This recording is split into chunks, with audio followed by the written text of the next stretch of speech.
Мені 19 жасқа жаңа толған шағымда өз ауылымның жігіті алып қашты. Ауылдас болғанымызбен мен оны танымаймын. Басыма орамал салғызбай біраз бұлқындым.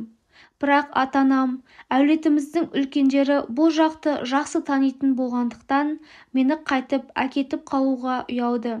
Сөйтіп, артымнан қуғыншы болып келген жездем, әпкем мен жеңгем осында қал деп ақ тілектерін білдіріп кетті.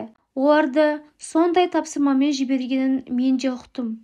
Десе де, айтқандарына көніп, дегендеріне мойынсұна беру мен үшін өте қиын болды.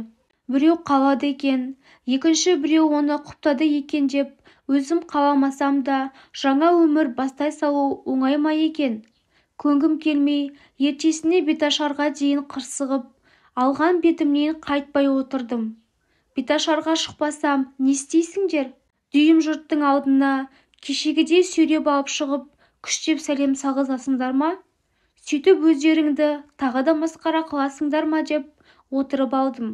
Беташар болады деп белгіленген уақытқа жарты сағат қалғанда қазіргі енем келді. Бөлмедегінің бәрін шығарып, есікті ішінен жауып алып, маған ақылын айта бастады.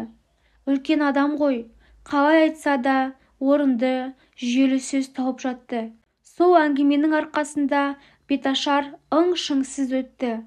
Бірақ кешке қарай мен қайтадан кетемінге бастым. Енді түн қатып, үйдің маңына анам келді.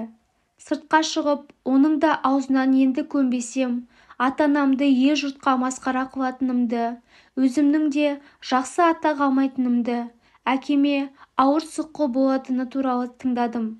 Осылайша екі анамның сөздері аяғыма тұсау болды. Ақырында ешқайда кетіп қала алмай сол үйде қалдым. Бірақ кейін енеме айтпағанды айтып, істемегенді істедім. Қайын жұртымдағылар не айтса, соны керісінше жасағым келіп тұратын. Жаңа түскен келінді ағайындары үй көрсетуге шақырғыш болады ғой. Сондай жерлерге барарда апам ұзынырақ көйлек кие сал деп ескертсе, қойшы, қысқа болса не болады екен деп қысқа көйлек киіп шығатынмын. Тіл көзден, сұқтан сақтайды тағып ал деп чүйрегіш әкеп береді. Мен тақпаймын. Ұялсаң, киіміңнің іш жағына көлденеңнен тағып қойшы ең болмаса деп ол кісі де қоймайды. Болмаған соң, ой, соған сенесіз бе? Ескіліктің қалдығы ғой ол деп бәрібір тақпайтынмын. Енем жаңадан бір көйлек киіп, қандай екен деп сұраса, тым ұзын екен деп өз талғамымен сынап мінеймін. Үлкен кісілердің талғамын, ұзын көйлек киетін білемін ғой. Бірақ мен оны ыңғайсыз жағдайға қалдырғанды жақсы көретінмін. Менің арманыма балта шауып, өздері ел қызығатындай келін түсіріп, той жасап, риза болып жатқандарына ызам келетін. Мен қалаймын ба, қаламаймын ба, онда шаруалары жоқ қой. Ендеше мен де олардың ойларындағыдай болып жүруге тиіс емеспін деген ой орнығып алды санама. Әйел болған соң, отағасынан азды-көпті жасырған нәрселері болады ғой. Кейбірін текке уайымдамай-ақ қойсын деп, енді бірін оған білдірмей-ақ өзіміз бітіріп жібере салайық дейді. Сондай істерде мен апамды атама ұстап беретінді шығардым. Атамның алдында отырғанда ештеңе білмегенсіп, жасырған нәрсесін қозғаймын. Апам сасқалақтап лайықты сөз тауып құтылып кетуге тырысады. Осыдан мен рахат алатынмын. Үй ішіндегі істерді жаса десе істей алмаймын деп ашық айтатынмын. Ешкім біліп туған жоқ қой. Білмегеніңді үйретемін. Кел деп шақырса, ашық түрде ықылассыздық танытамын. Мен мұның барлығының дұрыс емес екенін жақсы білетінмін. Бірақ отбасылық өмірге өз қалауымсыз қадам басқанымды ойласам, алдымен күйеуіме, сосын оның туыс-туғандарына сығырданым қайнайтын. Сөйтіп, жаңа ерліктер жасауды жалғастыра беретінмін. Бір күні кешкі тамақты жасауым керек болды. Бұл үйдегілердің, әсіресе атамның тамақтың тұзын кем қылып жейтінін біліп алғанмын. Тұзды аямай салдым келіп. Алдарына әкеліп қойғанда, тамақтан алғашқы ауыз тигендер шашалып қалды. Мен болсам, тұзды тамақты жақсы көремін деп ұрып жеп отырмын. Жемей-ақ қояйын десе, бір үйлі жан аш қалайын деп тұр. Қайтадан тамақ пісіру үшін тағы 2 сағат уақыт кетеді. Содан абысыным ыдыстағы макаронның үстінен қайта-қайта қайнаған су құйып, оны шайып, төгіп жүріп тұшылау қылып әкелді.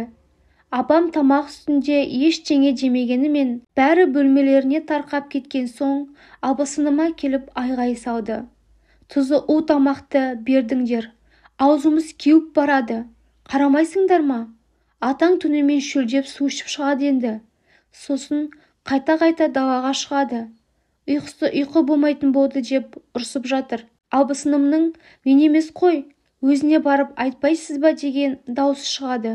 Ал мен мұның барлығын өз бөлмемде тыңдап жатырмын. Кейін абысынымның пісірген тамақтарын жеке ыдысқа салып алып, үстіне тұз сеуіп жейтін болдым. Тағы тыныш отырмай, дым-тұз жоқ деп айтып отыратынмын. Қайынатамның тамақтанудағы тағы бір ережесі, азық-түлікті қуырмай, суға қайнатып, не булап пісіру керек. Тағы да бір макарон дайындауды тапсырғанда, оны алдымен қызартып қуырып алдым. Қызартамын деп жүріп, бір бөлігі күйіңкіреп те кетті. Сол тамақты жеп отырсақ, атам мыналар неге қарайып кеткен деп сұрап қоймады. Сонда апам ұны 2-ші сорт, қара ұн екен деп менің күйдіргенімді жасырып қалды. Қайран апам-ай, еркек келінінің абыройын қорғауға тырысқан. Тағы қанша нәрсені бүлдірдім. Бірін білместікпен жасасам, 2-шісін әдейі жасайтынмын. Оны күйеуіме білдірмеуге тырысатынымды қайтерсің? Ол үйде көп болмайтын еді. 1 ай үйде болса, келесі айда басқа қалаға жұмысқа кететін. Енем сонда да маған қарап, ауыз ашпай, абысыныма келіп ұрса беретін. Бір күндері мен істеген қателіктерім үшін ұяла бастадым. Ұялмай ше, менің жасағаным үшін үнемі өзге біреу ұрыс естіп жатса. Абысынымның кінәсі жоқ қой. Тек үйдің бітпейтін тірлігінің бір жағын үлгере алмай жатқанда, 2-ші жағына мені жұмсай салғысы келетін. Мен барамын да міндетті түрде бір шикілік шығарамын. Менің кесірімнен абысыным сөз ести берген соң, енді қолға алған ісімді жақсылап бітіруге тырысатын болдым. Осындай бір еркелігі көп келін болдым. Енем менің сол еркеліктерімнің барлығын көтерді.